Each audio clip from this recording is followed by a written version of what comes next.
Assalamualaikum warahmatullahi wabarakatuh. Selamat pagi anak-anak MTS Ulumiyah kelas 9. Hari ini materi PKN pertemuan pertama di semester genap. Tentang materi kali ini kita akan kembali membahas tentang globalisasi ya. Kita sedikit-sedikit biar paham, karena di masa pandemi ini seluruh pembelajaran diarahkan untuk dalam jaringan. Baik, tolong disimak penjelasan Pak Ilyas. Kemudian Anda nanti di akhir pembelajaran wajib mengersum apa yang saya terangkan. Globalisasi, kita harus tahu dulu pengertian globalisasi. Globalisasi itu apa toh? Globalisasi itu secara umum berarti adalah peristiwa di mana sebuah kegiatan atau keputusan yang terjadi di belahan dunia memberikan pengaruh, memberikan dampak kepada individu, kepada kelompok atau masyarakat di belahan dunia yang lainnya. Itu.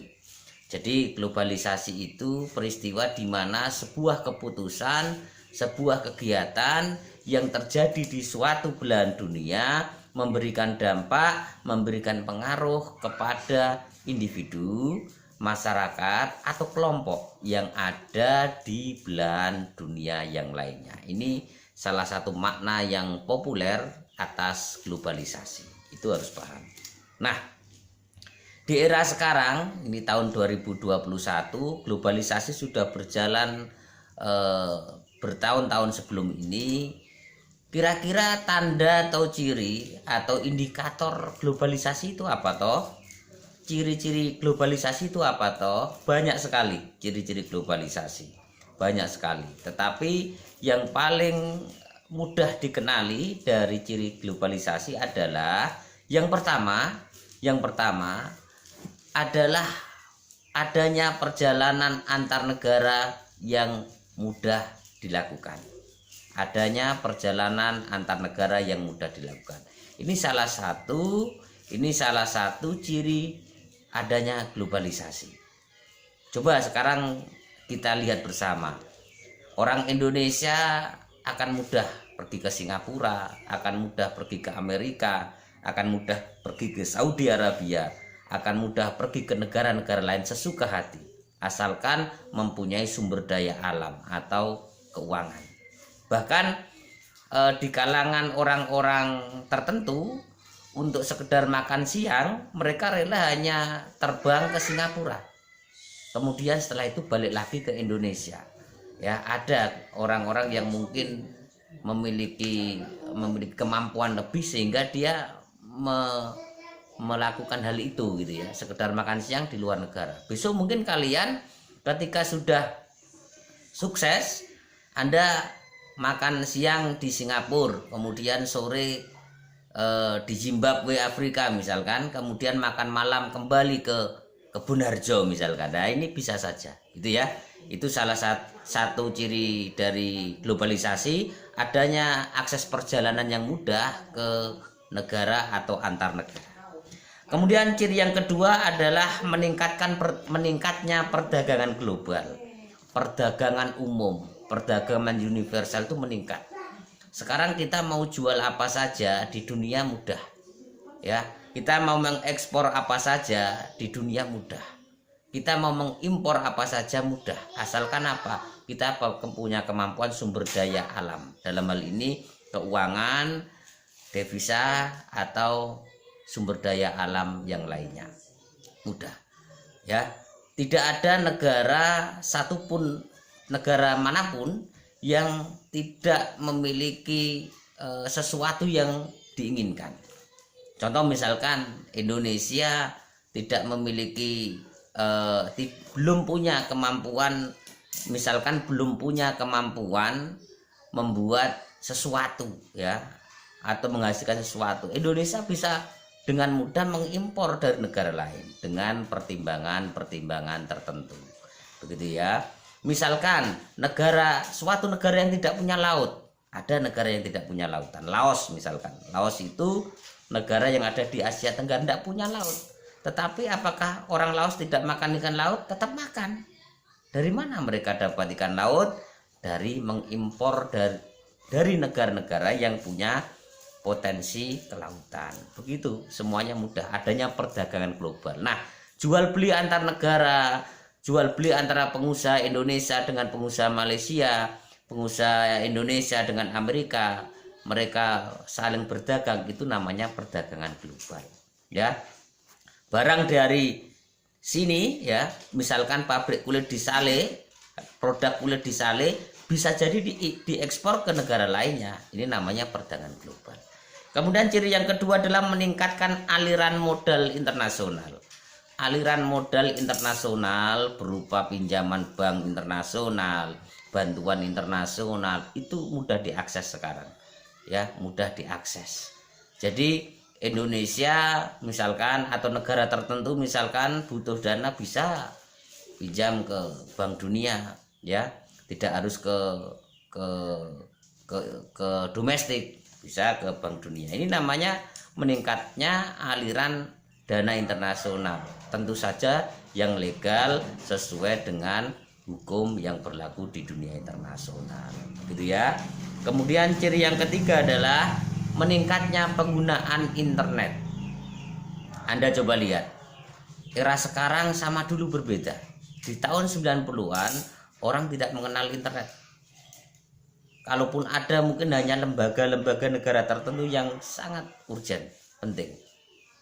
Ya, dulu tidak mengenal listrik. Tetapi sekarang coba Anda lihat, seolah-olah orang tidak bisa hidup tanpa internet.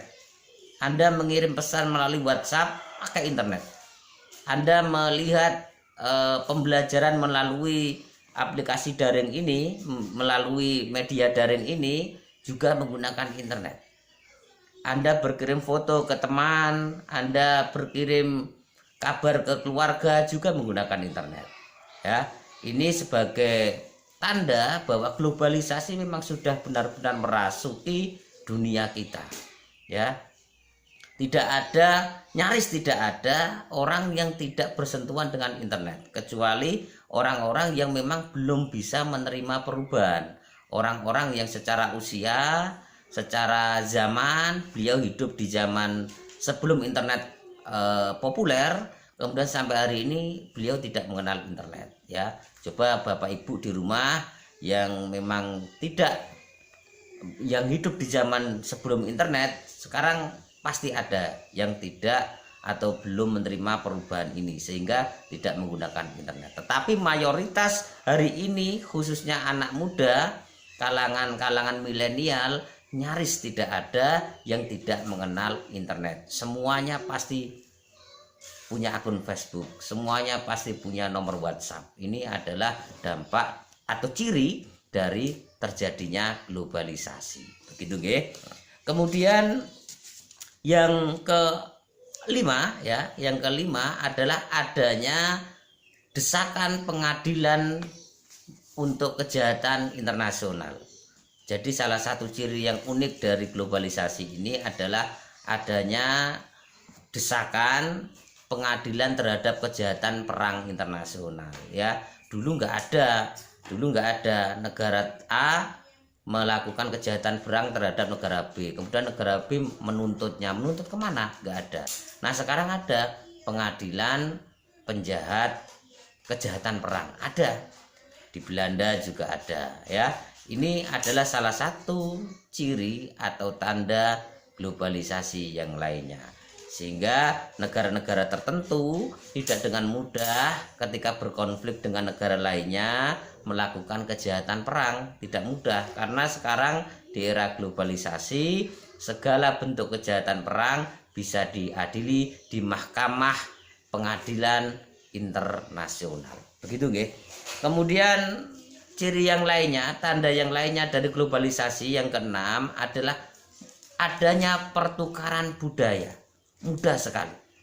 Pertukaran budaya bukan hanya antar daerah, antar negara sangat mudah.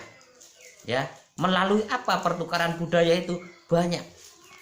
secara resmi, ya, secara resmi dalam tanda kutip bisa melalui pertukaran pelajar.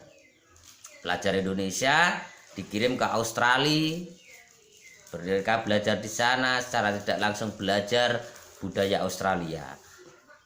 Pelajar Australia dikirim ke Indonesia, mereka belajar budaya Indonesia. Ini yang secara resmi dalam tanda kutip terjadinya pertukaran budaya.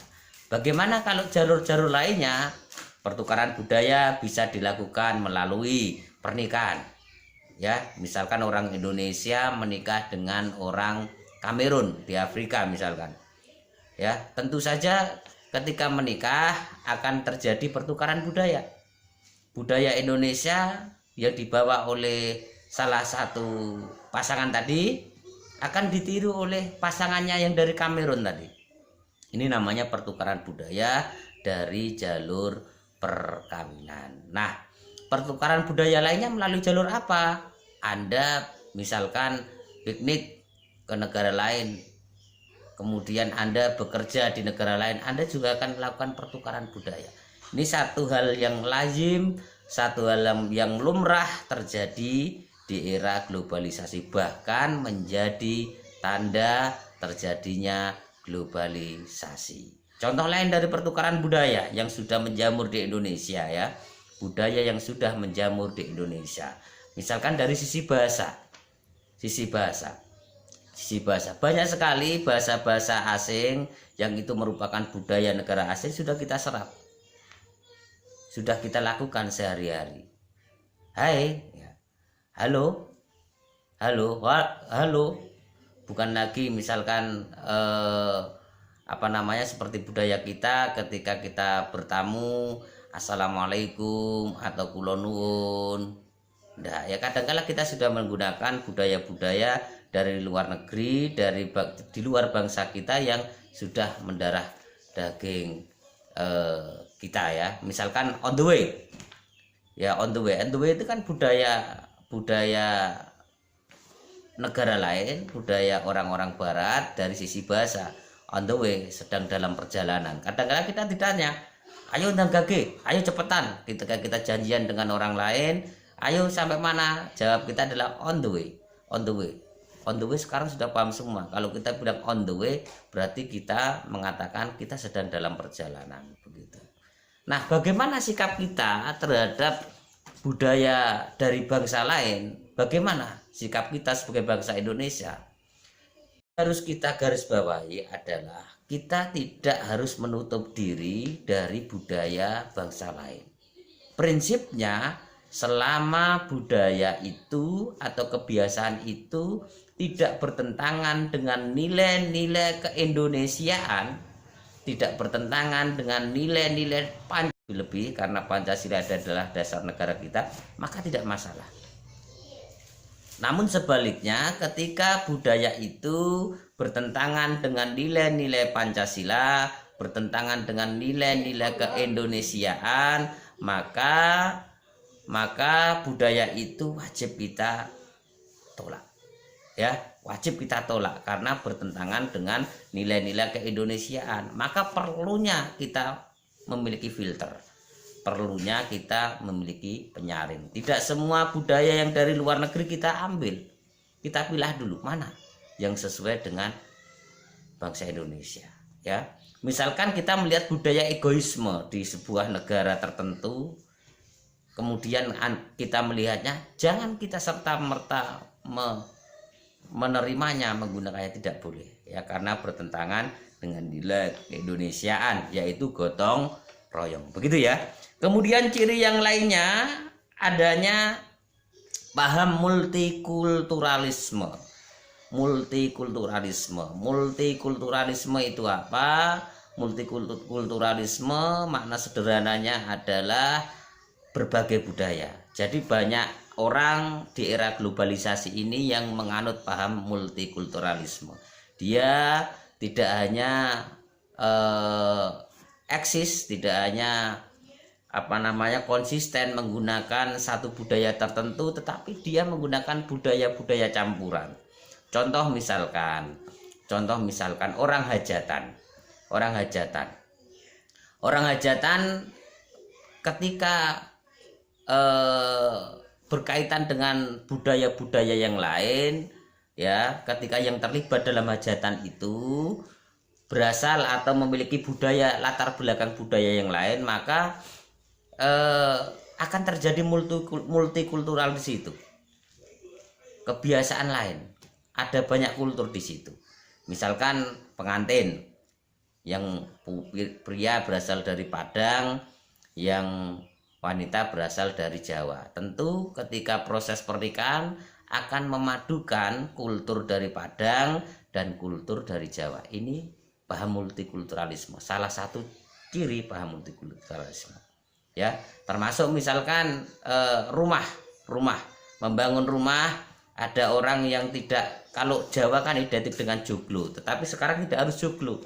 Banyak yang era rumahnya itu mengacu kepada orang-orang barat, mengacu kepada orang-orang lainnya. Kalau kita mengacu hanya kepada joglo saja, gedung tingkat nggak akan jadi nanti, ya. Itu. Kemudian itu ya, itu saya kira ciri-ciri dari terjadinya globalisasi, ya. Tolong disimak apa yang saya sampaikan dari awal tadi, bisa dipahami pelan-pelan, dibaca, disimak, didengarkan, kemudian Anda mengeresum, termasuk yang bajak nanti bisa dijabrikan ke saya. Saya kira begitu. Tetap semangat di era pandemi, jaga kesehatan, rajin, taat aturan, dan jangan sampai tidak mengerjakan tugas sekolah. Matur nuwun, akhirul kalam. Wassalamualaikum warahmatullahi wabarakatuh.